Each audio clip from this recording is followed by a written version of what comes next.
Look at Canada on a map. The second largest country on the planet. Almost 10 million square kilometers.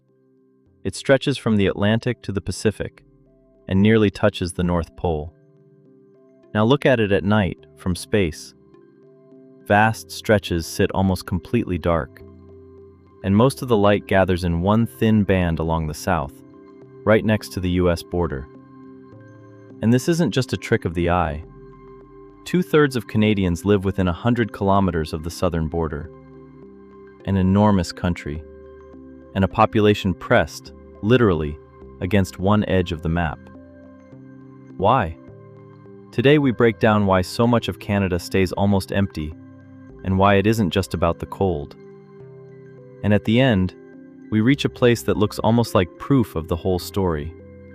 A town built for the wealth buried underground, where today, fewer than 100 people live.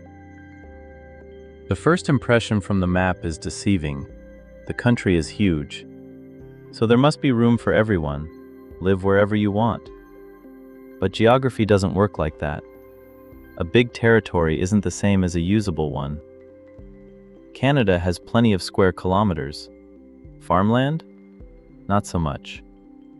Canadian farms cover only a small slice of the country's total area, and the main agricultural zone sits in the south, the prairies, southern Ontario, and Quebec.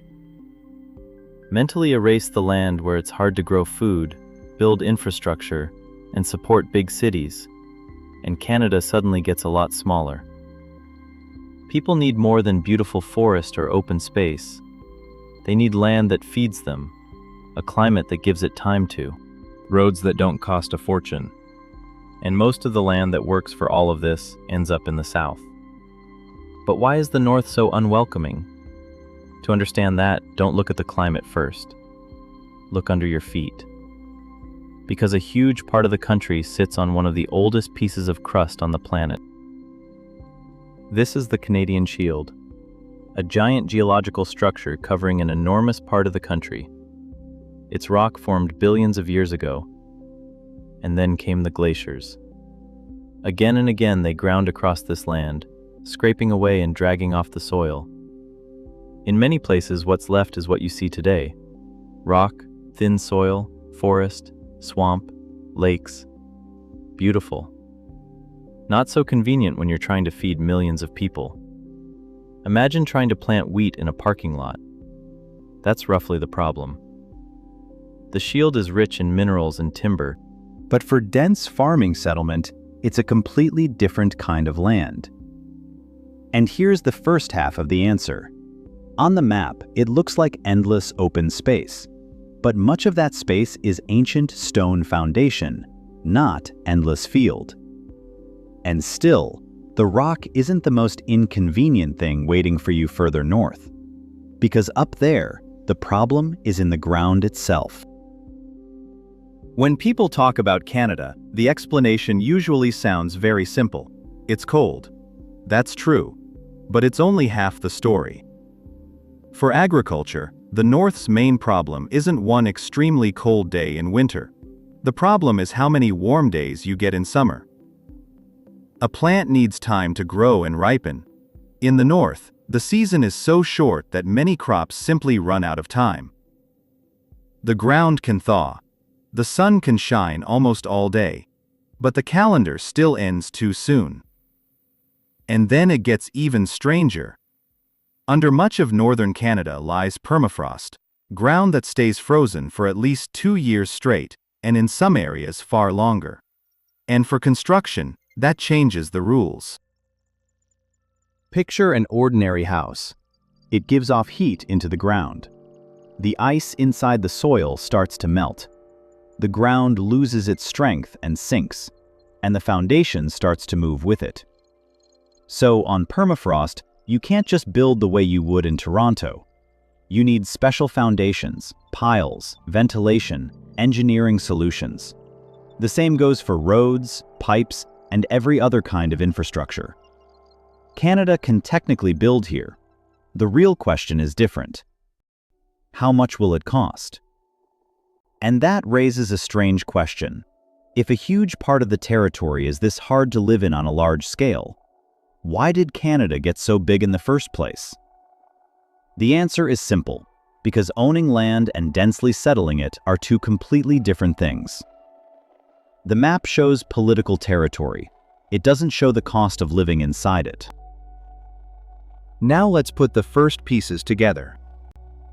Rock. A short summer. Permafrost.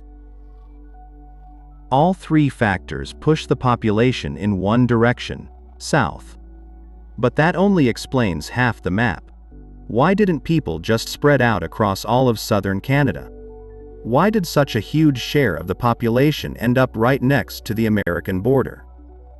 To understand that, you have to stop looking at Canada and look at its neighbor. Right below Canada sits one of the largest and richest consumer markets in the world, the United States. That thin southern strip of Canada wins several times over. The climate here is milder. Most of the farmland is here. And just across the border, a massive market, manufacturing, cities, capital, transport networks. And it shows up clearly in the real numbers. 2/3 of Canada's population lives within 100 kilometers of the southern border with the US.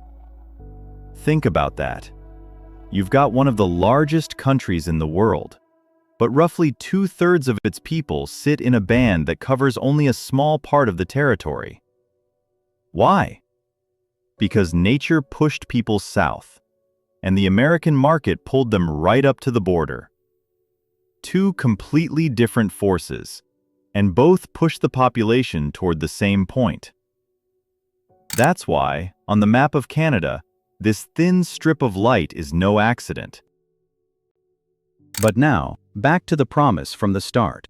Because there's one place that shows the limit of this logic almost perfectly. Uranium City. A town in the far north of Saskatchewan, and its name doesn't even try to hide why it exists. In the mid-20th century, this region became a center of the uranium industry. The government built Uranium City as a service hub for the mines. Houses went up.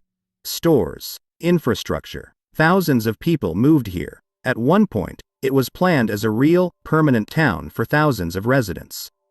Because underground was the thing worth traveling this far for, uranium. And then the economics of mining changed. The mines closed, and something important became clear. A resource, on its own, doesn't make a place livable. When the permanent jobs disappeared, geography spoke up again. Uranium City is remote. The climate is harsh. Shipping is expensive. The big market is far away. Keeping a town alive here is far harder than in the south. After the main mine closed, the population collapsed.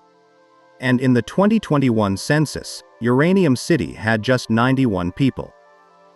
A town that appeared for one of the most strategically important minerals of the 20th century. In one of the largest mining nations on Earth, and fewer than 100 residents.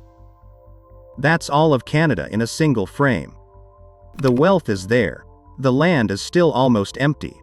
Because a resource can be extracted, workers can be brought in for a while. But to build a large, permanent city, you need more than a mine. You need land where it makes sense for millions of people to stay.